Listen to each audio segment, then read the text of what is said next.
If you want early access to every episode or you want to be a part of the best punting experience Australia can offer, inbox me for details. I can hook you up with some of the best deals you can find. What is up, ladies and gentlemen? Welcome to another episode of The Locker Room. I've already been speaking to you for like an hour, but how you going, Charlotte? Very happy to have you on. Yeah, it's a pleasure being here. Thanks for having me. And how have you been? I mean, it's when we talk about meteoric rises for yourself over the last few years, it's just been consistently up. And, you know, with the pinnacle being winning in Rio. But, I mean, there's been a lot of hard work before that. How are you feeling at the moment? Yeah, it's been a pretty crazy ride. And I guess before the Olympics, we knew that if we could win a gold medal, we'd kind of put ourselves in this position and make ourselves household names around Australia, which is what we wanted to do and kind of break down some of the walls that were around women's sport. So we kind of have done everything we wanted to achieve and more. And, yeah, it's been just incredible, like the last couple of weeks being home. And how about for yourself personally? I mean, you're just a young girl from Brizzy and you've always been athletic, like touch footy and stuff like that. But to think, if you could take yourself back, 5 years ago, and if someone said to you, you're going to be playing rugby union at the Olympics and win a gold medal, what would you say? Yeah, no chance. I think 5 years ago, I would never have even stepped on a rugby field. Yeah. I was content playing my touch and playing against New Zealand, and that's pretty much all we got to do. But touch obviously gave me so many amazing skills, and I'm so thankful for the opportunities I got there. But rugby's just a whole new game and so many more challenges, and it's just something different. And I think I needed a little bit of change in my sporting career, and I definitely didn't think it would bring me this many opportunities so soon. And take us back to, you know, growing up. Were you always an athletic girl? You know, where did you grow up? What did you do growing up? Was it athletics? Was it touch footy? What was the growing up for a young Charlotte? I started walking at about 8 months because I was chasing my brothers around constantly. I've got two older brothers that are like 2.5, 3 years older than me. Yep. So I was always chasing their tails, and then started little athletics and then touch footy. And What'd you do for little A's? What was your event? When I was in primary school, I was a national 800 metre champion. Swear to God. Yeah. I was the national 800 metre champion. Oh my God, that's so funny. What was your best time? 2:15 when I was 12. When you were 12? Wow, that's good. That's really good. So what's that, year 7? Year 7. Yeah. That's really, really good. So what made you stop then? I suffered with I got so nervous, anxiety from all the pressure and stuff. I was 12, I didn't have. Yeah. You wouldn't think I'd have that much pressure on me, but I think I've always wanted to be the best at everything I've ever done. So it was a lot of self-pressure probably. My parents, they didn't care what I was doing as a 12-year-old really. But when you're 12, you think it's the end of the world? Yeah, it was. I literally thought it was the end of the world if I lost. I'd be fully rattled, crying, that kind of stuff. I never lost, obviously. Obviously, I never lost. No, I did lose. So you won the take us back to that moment when you won the Australian titles. You were the fastest in Australia for that distance in your age group. What was that like? Yeah, I think it was it was cool, I guess. As a 12-year-old, that's what you want to do is be the fastest at everything. And I can't really remember all of it. It used to hurt a lot, I remember. But I used to be in tears before I'd go out and race, and the starters would be like, "You okay?" And I was like, "Yeah, I'm fine." Is this child abuse or something? Is your parents sending you out here to just get cry and shit? Yeah, but no, I used to love the feeling of winning. Yeah. And once I'd finished, and I used to love training and all of that. But when I was in grade 5, I won the Pacific School Games. And Pan Pacific Games? Yeah. And my mum, after Rio, when we won the final, she was like, back when you were 12, I was sitting in the stands, and I was like, oh, you know what? Someone's got to win this. Why can't it be my daughter? Yep. And then she was like, I had the exact same thought before the final. Oh, wow. In Rio. That's sick. So she was had this feeling that she had that same day when I won my first national race. So wow, that's amazing. Pretty cool. What a journey between then and 12-year-old kid at Pan Pacs. Yeah. And Pan Pacs is a pretty big deal. Yeah, back then it definitely was. Do they still have it? Or they? I'm not sure. Oh, really? Stuff them. Who cares? Got what you needed. You got the victory out of them. So when did you get into touch? As a young age, or? I think I was about 9. My brother made the regional team, and I was like, oh, that looks like fun. So I went down and played club touch, and it was like on half a touch field, which is pretty tiny. Yeah, it's and small. I used to just like run around outside of everyone, like just run around. Yeah. Yeah, but obviously gotten better since then. And touch footy. What district did you play for? I was South Coast. We would have touched you up constantly. Yeah. Met West. Oh. And then Met East in high school. Met East. Oh, so you're a trader. Yeah. So you're a trader. But I'm Met West at heart. Met West at heart. South Coast all day. I stayed there. And who was the like the good? Because South Coast was always good. Yeah. Because we had the whole of the South Coast. Yeah. Whereas you were divided into like. 3 or So there's Met West, Met East, and Met North or something. Met North, yeah. And Met North was like red and white and shit. Met East was like yellow and green, maybe. Blue and white. Yellow and green was Met West. Met West. Oh, okay. Yeah. So that's why it was a shit colour. Met West shit colour. Yeah.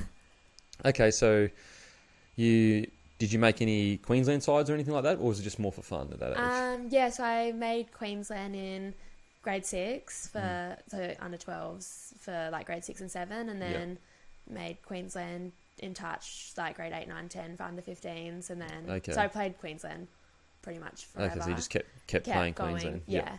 And then I played Queensland hockey.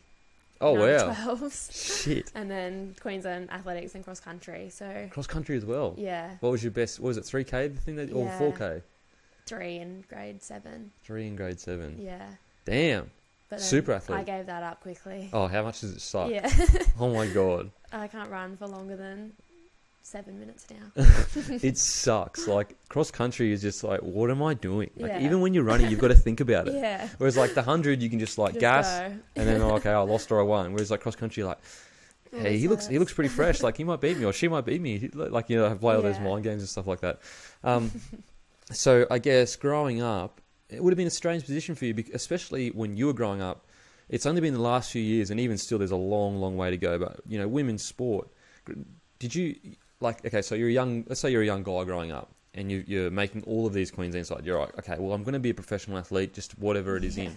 Whereas a young girl, you wouldn't have been thinking that. You would have just been like, I love this, I'm good at it, but I wish there was a professional thing to go to.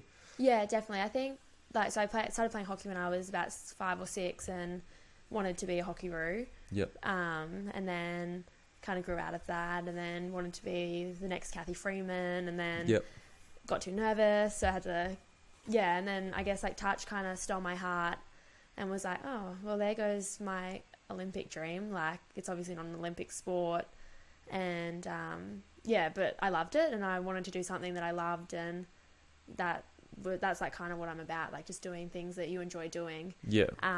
So when rugby sevens came along, I guess it was my calling, and my Olympic dream was reignited. Yep. But the professional side of it, I never really saw coming at all until 2.5 years ago, when they tapped us on the shoulder and said like, hey guys, we're looking at making you guys professional. Like, we really want to have a crack at this next Olympics in Rio. So it was probably not until I was 17 and a half, 18 that I really thought that I'd be able to be a professional athlete. Wow, 17, and you're already like doing so many things in the sport. Yeah, that sucks. All right, so you're 17, 18, and you get the tap on the shoulder to professional football, rugby union. Were you like shocked? Were you like, wow, I mean, this is everything I would ever dream of, kind of thing, to be a professional athlete? Yeah, I think at the start I was probably more nervous because I was still in Brisbane and it was going to be based in Sydney. So, I was like an 18-year-old girl having to move out of home for the first time. Yeah. And not just around the corner, like another state. Yeah. I think I was a little bit nervous and hesitant, but I was lucky enough to be able to move in with 2 of the girls in my team, Emily Cherry and Alicia Quirk, who I've played a lot of touch with beforehand, and they're 2 of my best friends, so they kind of took me under their wing and looked after me a lot in those first year. And so I was pretty fortunate to have them alongside me coming down. That's like the perfect scenario too. And so were you all scouted at the same time, and it was like, let's get these 3 girls that go so well together in touch footy, let's bring them to union, or what was that like? Yeah, we were actually playing touch football for Australia, and the ARU came and watched a couple of our games, and I was playing in the 18s and they were in the 20s team. Yeah. But I think I was 16 and they were 19 or 20, and we just got letters in the mail being like, hey, do you want to come to a couple of camps? And we were like, yeah, why not? Like, it's the Olympics. Like, What was the phone call like? it was a letter. To each other. I mean, what was a text? Just like, oh my God. Or not really, just like, whatever. It was kind of like, oh God, like, are we going to do this? Or like, it's rugby, like, I don't know if we're going to be able to tackle. And yeah, I was just going to ask you, what was that like? It would be intimidating, like the contact and stuff of it all. Yeah, like, I think one of my first sessions, they kind of like chucked me out there and like in rugby with the ruck, they were like, okay, it's non-contested. So I was kind of like just standing over the ruck, like upright, like perfect to hit. Yeah. And this girl that's probably like 90 kilos or something just came and like smashed me.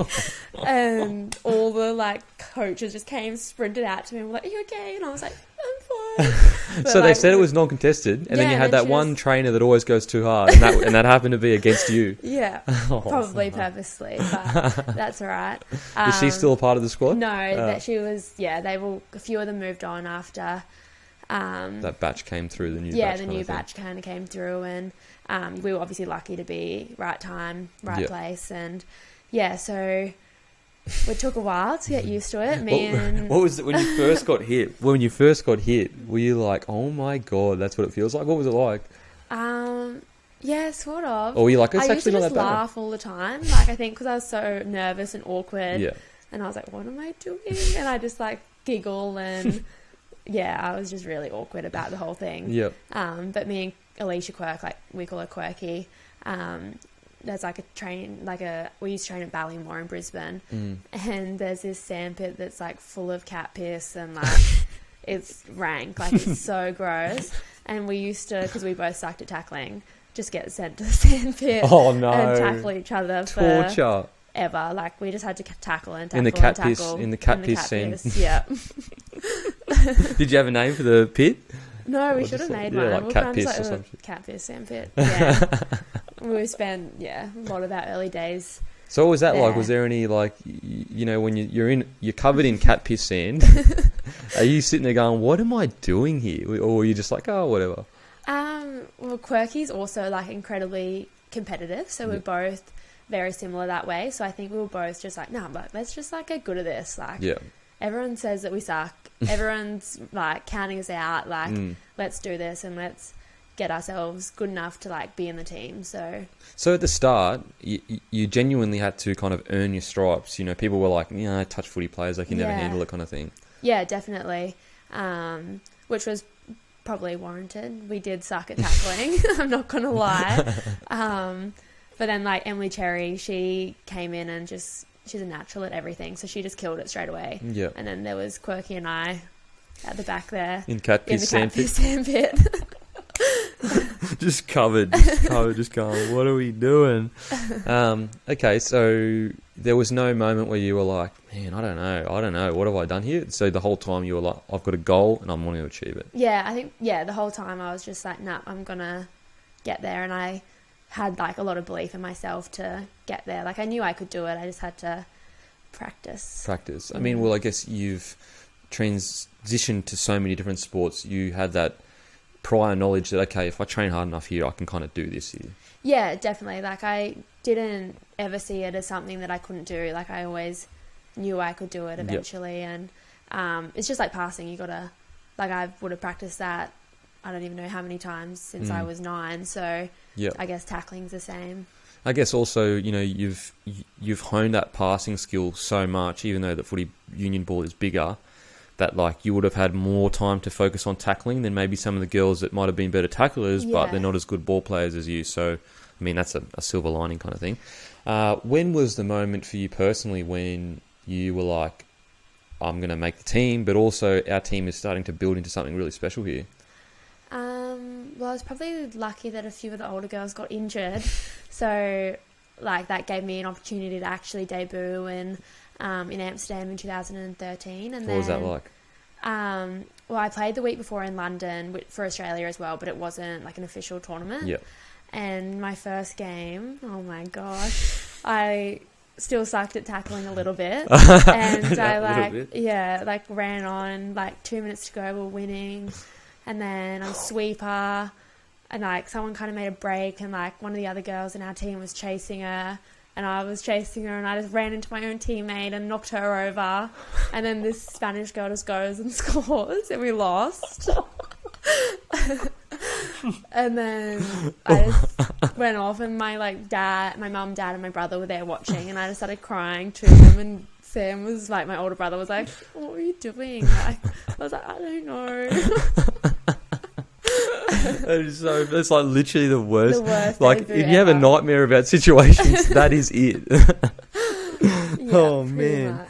So the thing is like, we all, Australia saw you at your guys' pinnacle, so we see you when you're so good, and we go, oh man, these girls are just so good. But these were times when, you weren't so good. You genuinely had a lot of setbacks. Yeah, I think in that same tournament we went on and we made the final against England, and they were like one of the strongest teams at the time. Yep.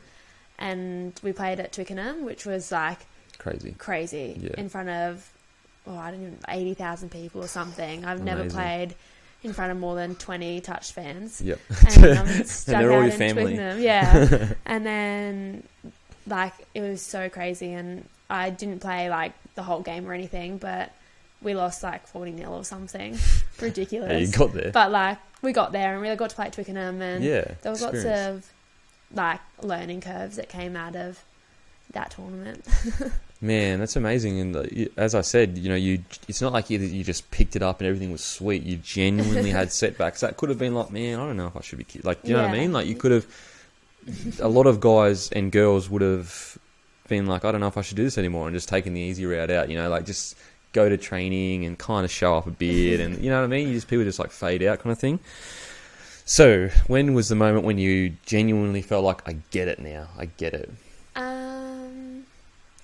Sometimes I still don't think I'm totally all over it, Yep. but probably my first season that I got to play every tournament, I was like, oh yeah, I'm starting to get the hang of this. And then the next season, everything was getting better and better. But to be honest, the only season that I felt incredibly comfortable was the last season that's just gone. Yep. And I was kind of getting the balance right between when to run and when to pass, and because when I first started, I was like, you run, Yeah. I don't want to run it, you run it, and just would shift the ball all the time. So yeah, I definitely think I've started to get the balance right between running, passing, and I'm starting to try and add kicking into my game. And but the thing is you're a good runner of the ball, so you're that's a whole part of your arsenal that you weren't using for so long, kind of thing. Yeah, definitely. So yeah, this season I reckon is the first one where I'm Feel good. I'm starting to get the hang of this sport. Yeah, it's crazy. So have you found a genuine love for the rugby union, do you think? Yeah, I think so. I can't really imagine myself not playing it anymore. So yeah, it challenges me every single day. There's always something new to learn, and something new to try, and yeah, so I'm excited to keep continuing to build up my skills in the game, and I feel I've still got a lot more to offer as well. And improve, because you're 21. Yeah. So I mean, you're literally at the start of your career, which is really, it's impressive, because you've got a pretty young side too, don't you? Yeah. So it's compared to other sides that are maybe a little bit older, you guys could go on a streak of dominance here if you continue to put on performances like you have. Yeah, that's our plan, is to hopefully prove our dominance over the next World Series, and win back-to-back if we can, and then go on to a home com games, which will be absolutely amazing. And then we've got the World Cup in 2018 as well, which is in the States, so that'll be amazing as well. Could be dangerous, the States, I don't know, shit.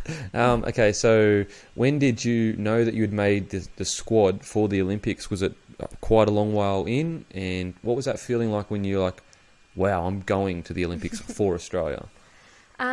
So we obviously trained in our wider training squad, which is about 21. Yep. And then it was probably only 2 months before the Olympics we got narrowed down to a smaller squad that went on a training camp to Darwin, and then a week after that, I think it was only about 3 weeks before we left, we got finally told that we were in the team for Rio. So What was the phone call like to your family? Like, was it exciting? Was it expected that you'd make the side, or it was like just a big deal? Well, I'd been like a pretty core member of the team for the last 2 seasons, so I obviously was hoping to be there, and I rang my mum and she put me on speaker, and I was like, "Hey mum, I made it," and she was really excited, and then my brother's like, "Yeah, of course you made it. Obviously, why are you even calling me?" And I was like, "Okay, can you just say congrats or something nice?" Classic brother. But he's probably he's deep down he's your biggest fan. Yeah, obviously. No, they are. You should have seen them over there.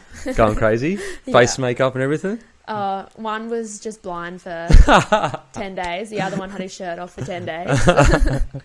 Oh man! So when you realise that, did it hit you straight away that like you're achieving something that you had dreamed of for so long? Go to the Olympics. Yeah, I think so. Before the final, there was such good energy within our team, and when we've got a good feeling amongst us, we know we're going to play well. So that was just going out there, I was like, you know what, if we win or we lose, we're going to come away with an Olympic medal, which is incredible. Awesome. And everything I've ever dreamed of. So I guess going out there, people were like, oh, was it so nerve-wracking? And I was like, well, we were going to come away with something. We weren't going to it'd be scarier playing for a bronze and coming fourth.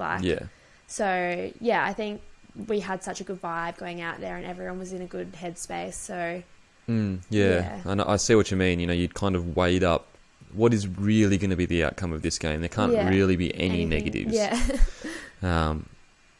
So when you're leading up to that game, to that tournament and everything, what's the lead up like between the girls? What's the conversation like between the girls, and the feeling? And is there a lot of self-belief? Did you feel pressure from Australia and the media, or not really? You just kind of kept on your own thing and everything like that? Our coach, Tim Walsh, he was incredible with us over there. He, before we went, he threw so many curveballs at us, fake injuries and him not showing up to games and walk us through that. That's crazy. I've never heard of anything like that. Walk us through that. Pretty different. Works. Worked 100% obviously. Works. So we played some games against New Zealand in about March, and it was in the same format as what the Olympics would be. And then for the quarterfinal, I think it was, he and our S&C just didn't come to warm up or anything. They were strength and conditioning. So they were... And just for the fans that are watching, strength and conditioning takes all of warm-ups. It's not the coach that comes down and warms everyone up. It's strength and conditioning that warms everyone up. So they just didn't turn up. So our manager, Scotty, he's awesome as well. But so he kind of took the warm-up, and then while she was watching in the bushes somewhere. And in the bushes, just go creeping. Who's that creeping in the bushes watching women warm up? So then we got out there and we absolutely smashed it. It was probably one of the most clinical games we've ever played in our careers. And he came back and was like, oh, okay, maybe you don't need me. Yeah, that was pretty good, guys, but I am coming back.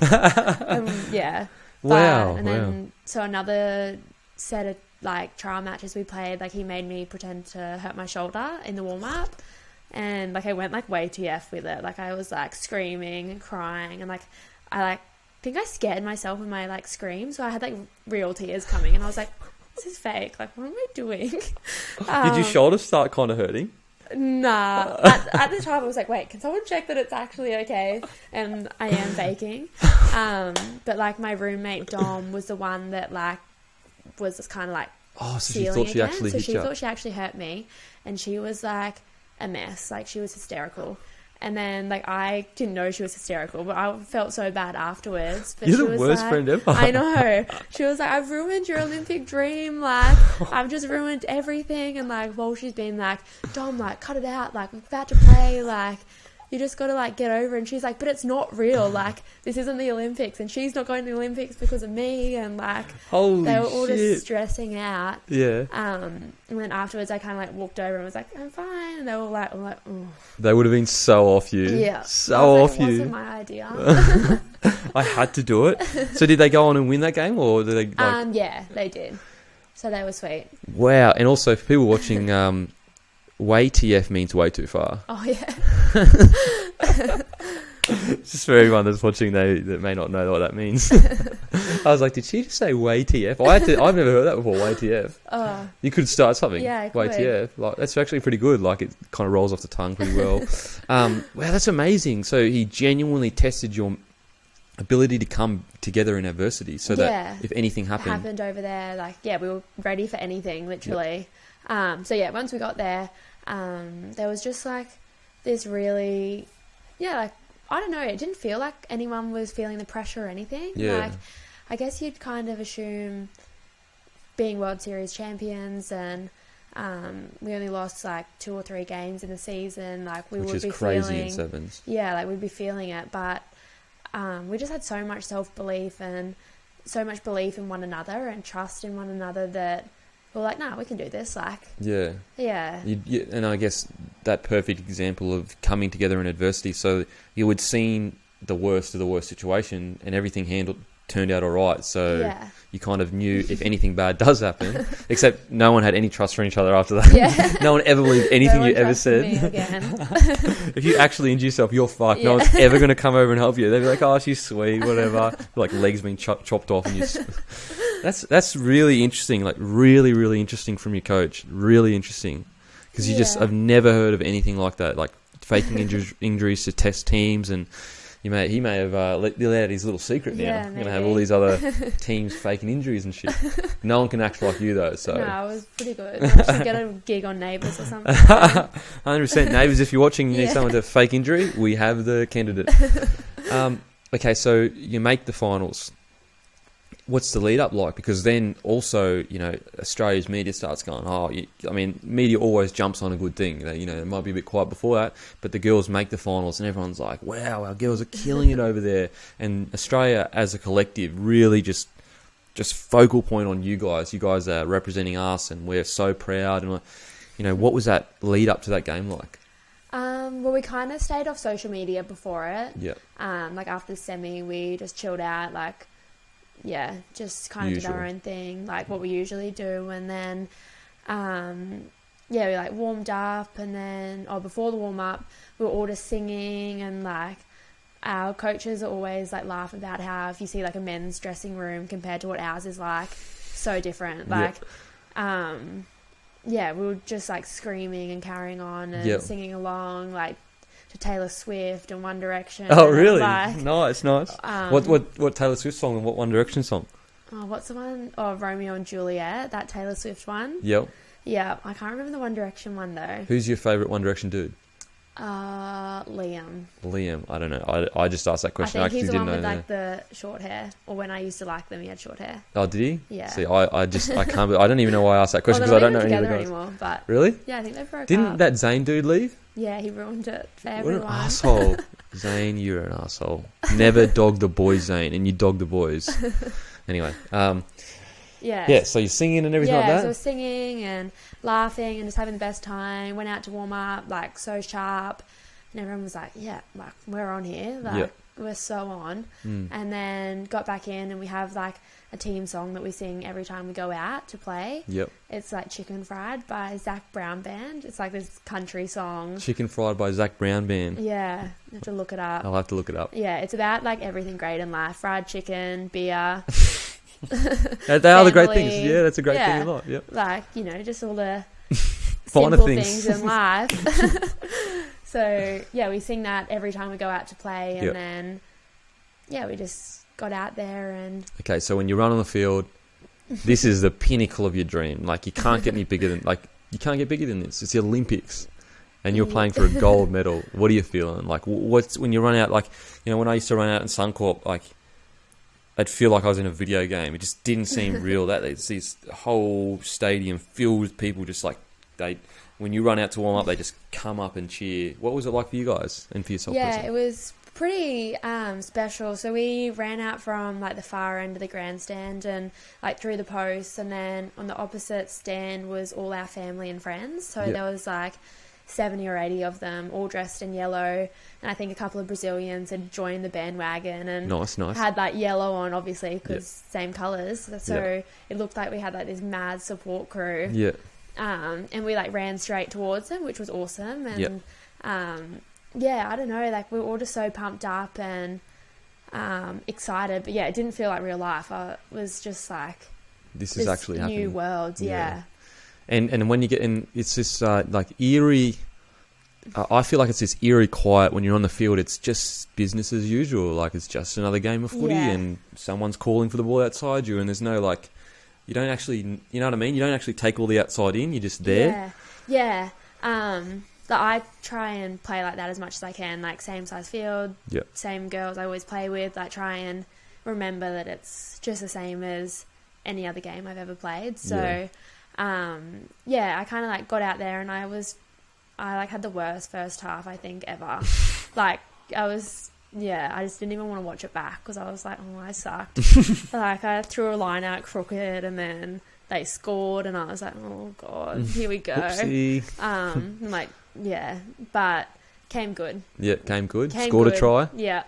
Walk us through that. I mean, that's another surreal moment. It's a score in the grand final. So walk us through the play and how, like, you know, what you saw, what you were hearing, what you were feeling. Why did you take that play? You know, when you ran, all that kind of stuff. Yeah, I think we got like a penalty 15 or 12 metres out from our try line. So, pretty good position to be attacking in off the tap. And like me and Quirky like looked at each other and she was like, yep, you tap it. And I was like, yep, I've got it. Like, yep. And then, it was kind of back to touch. It was like 5 metre touch in front of me. And I was like, oh, I'm just going to have a crack here. Like one of their forwards marked up against me and like I had a quick girl outside me. So I was like, if I can just get a little bit on the outside, like we'll score. Yeah, pass and draw pass kind of thing. Or score, Yeah, so I just tapped and had a crack and that was about it. And what's that feeling like when you go over the try line and you've scored? What was the points then? Would you take you out further than you? Yeah, it took us out further. So it was, I don't know how long was left, but it kind of was Sealed like, it. like comfortably in front. But I guess in sevens you're never comfortable. You're kind of like always a bit like on edge. Because they can just like put one on you, put another one on you before you know it, it's like 14 points and you're like, oh shit, we just let them. Okay, so you score and you guys win it, and all the girls just like go up together. And you, I mean, you wouldn't have been aware that Australia is literally just like, oh my god, this is crazy, this is so awesome. What was it like on the field? Like, what was the conversation? I mean, obviously it was a lot of screaming and stuff, but what was it like?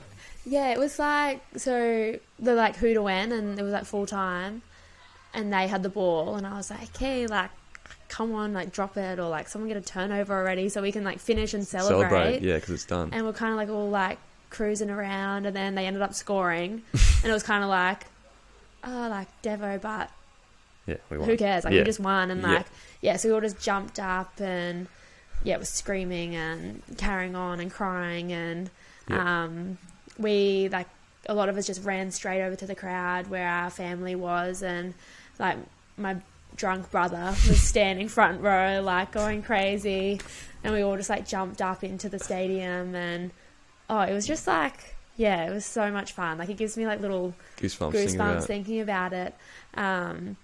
But we only had like 5 minutes until the medal ceremony, so everyone was like, come on, like hurry up, and we were all like, nah, like let us enjoy this, like this is awesome. But so we obviously like walked through, did a little bit of media, like ran off and got changed into our podium tracksuit, and then I remember seeing you singing the anthem. That's sick. That was pretty cool. What was that like? You know, you're singing I guess that's probably when it maybe would have hit you that you did it for your country. Like you've never been so proud to represent such a amazing country like Australia. It just makes you so grateful for the opportunities that a place like Australia has given us as females, and like I just felt very lucky to be there, and like just so grateful of my opportunity. And we were like facing the flags, and we could like see our families still there, and that's awesome. They were still going crazy, and that's sick. It was just so cool. Far out. And I mean, also it kind of all comes full circle because you would be one of the first full-time women's squads as well, and that's something that the country would have. Like, I mean, I'm sure, I doubt, I mean, I don't know for sure, but maybe I'm sure the government would have invested some money in helping support the Australian women's team to come together like that. So it is it is a representation of the opportunity a country has given you, kind of thing. Yeah, definitely. The governments and like the AIS work alongside together really well and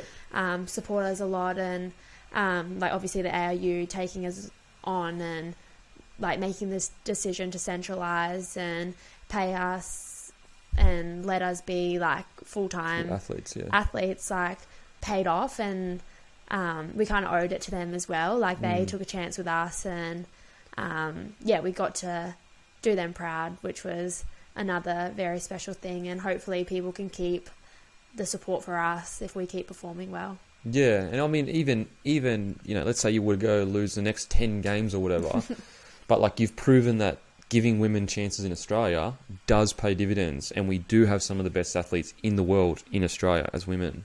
Yeah, I think so. Like, I guess even with the AFL and the NRL and the opportunities that they're getting now, like it's awesome. And like the more female sports that are paying and becoming professional, like the better it is for us as well. Like we've got competition, and it's just a good thing for women. It's I just was so amazed when it happened. I couldn't believe that. Well, I could believe it, but yeah, it was just such a special moment. And so when you get back to Australia, you know, like the media you would have dealt with, you would have never felt anything like that before. Was that a bit like, holy crap, like this is a lot of media? Yeah, it was a bit. We so when we arrived on the charter plane back and like walked out, and it was just full of people like waiting for us, and we were like, whoa, and like we kind of walked off in the first group of athletes, and then like people just grabbing you from left, right and centre, like going on like live TV, then like photos, and then radio, and just everything everywhere. But yeah, and then we got to kind of have a bit of a break from it after the welcome home ceremonies and stuff like that. And kind of could pick and choose what we wanted to do. And when you went to Rio, who was the team clown? Who's the team clown? And who was all of those typical questions you get asked about camps? Who was that? Well, Ellia Green, she's hilarious. Like, she's just so funny and so good to have around the team. And her mum was there too, and she's the same. Like, she's just hilarious as well. So you can totally see where she gets it from. But she's definitely, our team, like, good energy, always brings everyone up. Gun player too. Yeah, amazing.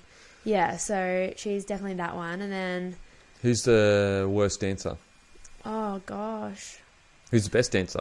Best dancer. Best singer, because you sing together as well.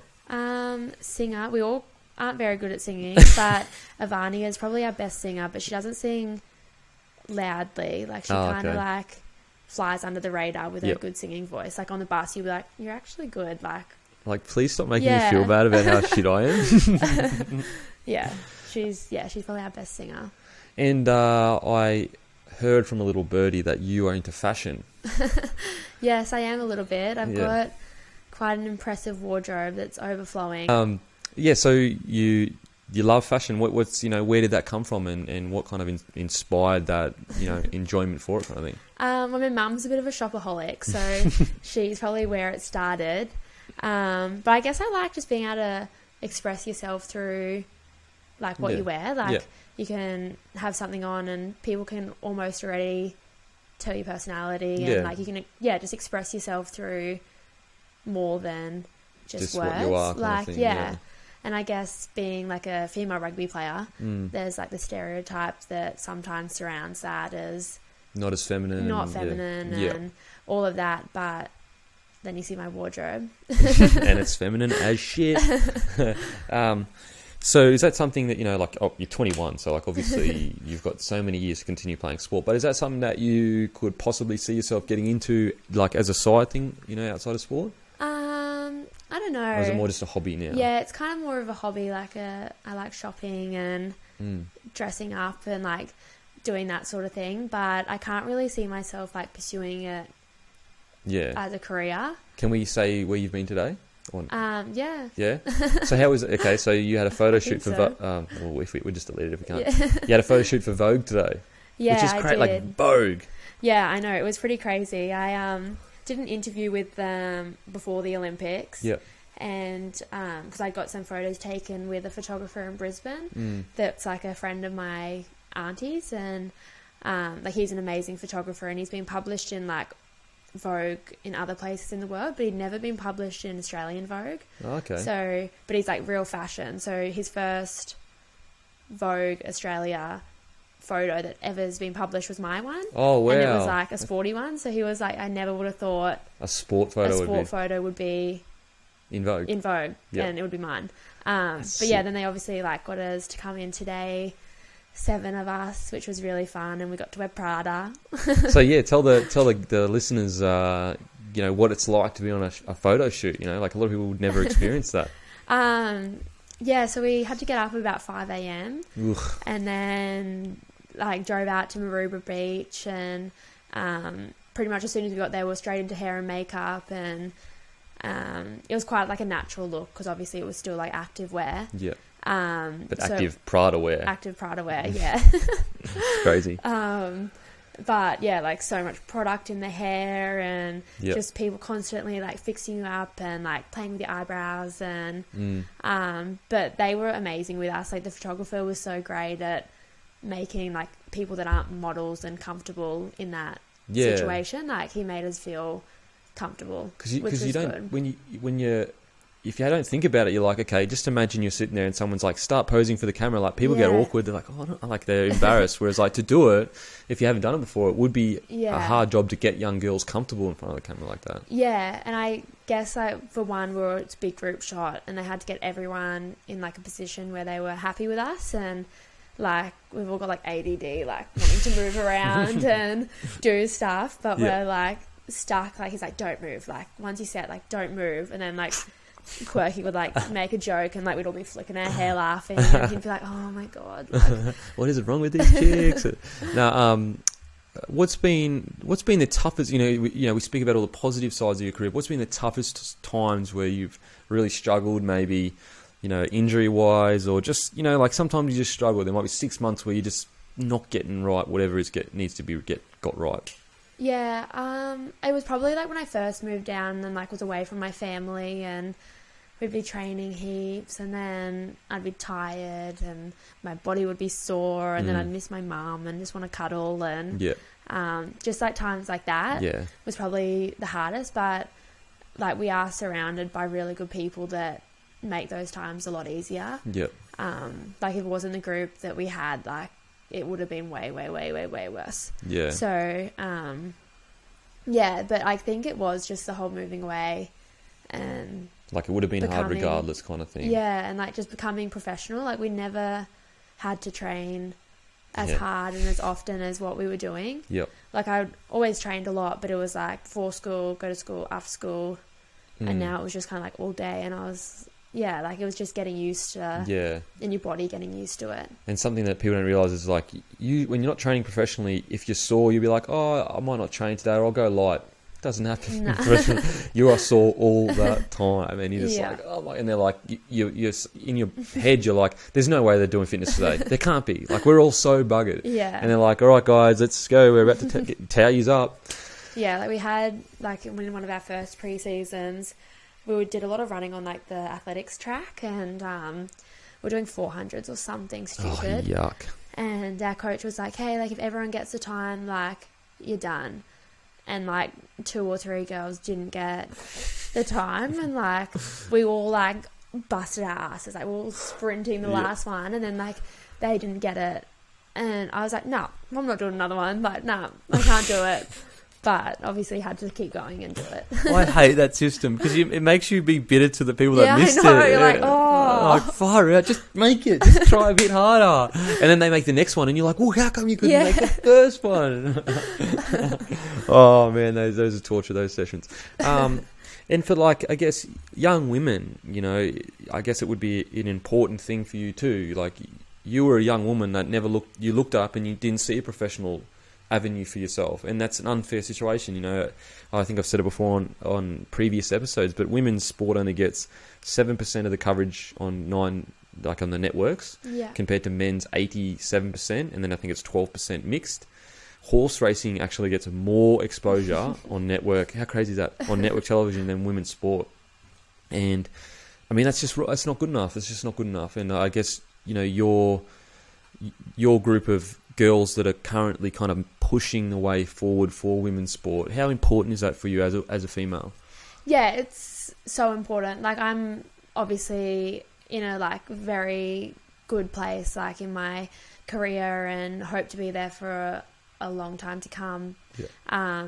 But we're also aware that like it may not happen in our generation. Like we might not get the benefits of what we do, but someone will, and like that's important to us that eventually it'll happen, and some young girl out there will be able to live her dream like young boys get to do. Yeah, exactly. And that's exactly what you just said. It's as simple as that.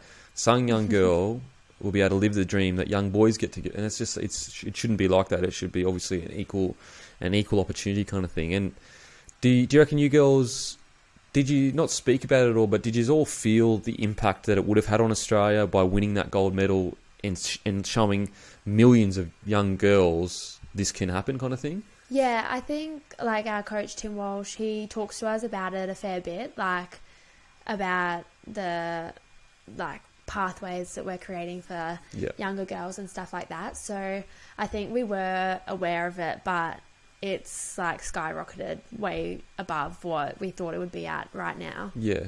And who is, do you have any female role models or athletes or things that you kind of look to and be like, man, they have paved the way kind of thing? Well, when I was younger, I was like looked up to touch players because that's what I was playing. But yeah, I guess like you see like the likes of Ronda Rousey just like dominating the world and just being a boss and being the number one athlete in a male sport in like 2 years, and she was the highest grossing and pulled the most fans as a female. Yeah, like just things like that. You just like it just shows that it's possible, and you've just got to have like an attitude like she's got, and just like never say die, and just like get your way eventually. Yep. So yeah, like there's just some pretty cool chicks out there that are leading the way, and hopefully we start to become one of them. It's so interesting to think that in a sport that you would consider it the most manly sport in fighting, you would consider it that, and yet that is where the most leeway has been made by women in the toughest sport in the world, which is like perfect because it shows you like all these other sports that are less like that with less stereotypes and that kind of stuff. If women can just break through there, like UFC 200 was headlined by women's Miesha Tate and Amanda Nunes. That's UFC 200. That's the biggest card of the year. So, I mean, yeah, it's definitely making strides, but we have a very long way to go. Have you got any other hobbies outside of rugby, playing rugby, or is it literally that's your life? Yeah, like I guess when we get home, we like watch a lot of TV series and hang out. I love going out for dinner. And where's your favourite restaurant?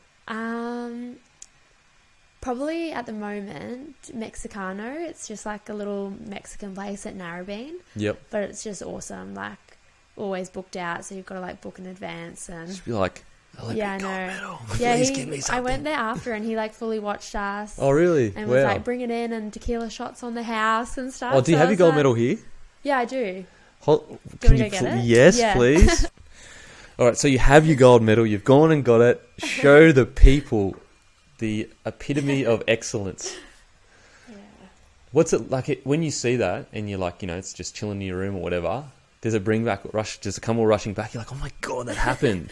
Yeah, sort of. Like, I don't know. It's like so funny that something like this can mean so much. Yeah, okay, as well, yeah. Would that be is that your most prized possession, or do you have more, like, what would be your most prized possession?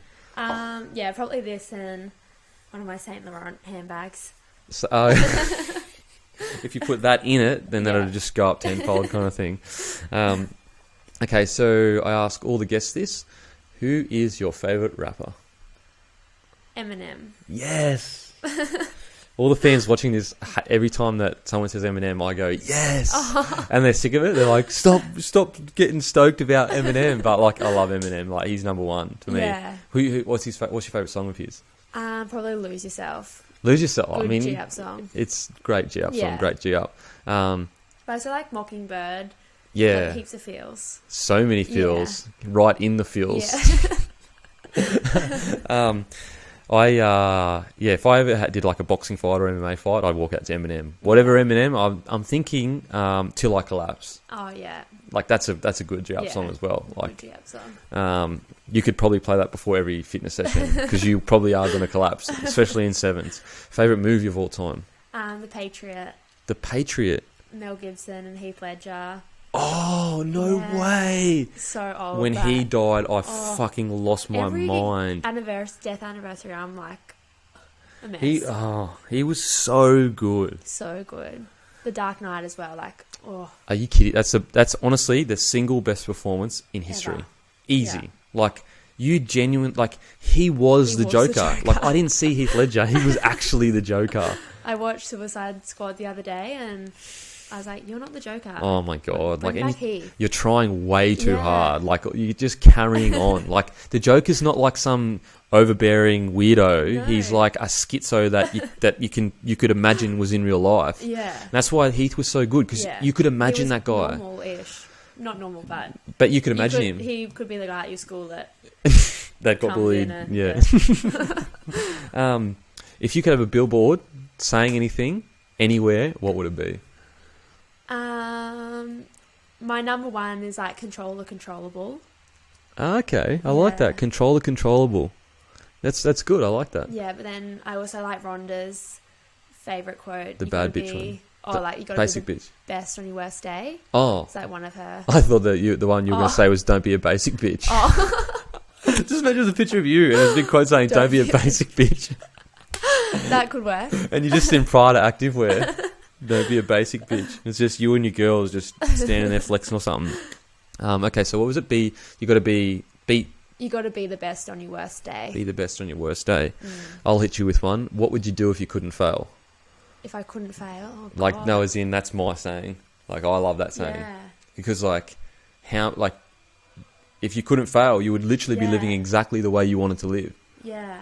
And that's that's helped me start this. Yeah, exactly. That helped me start this. I was like, when I heard that, I was like, that's crazy. Like, we don't even realize how many things we don't approach because we think that they're out of our reach. Like, if someone said to you before you got the offer to go train the ARU, you can go to the Olympics in 4 or 5 years, you'd be like, what are you talking about? Like, I'm playing touch footy. Touch footy's not part of, like, the Olympics. Yeah. And, do you have any other hobbies or anything like that? What's your favourite TV show right now? I'm, like, a bit of a sucker for the Kardashians, but I am, like, into this show called Orphan Black at the moment. Yep. It's a bit, like, kind of weird. Spoiler alert.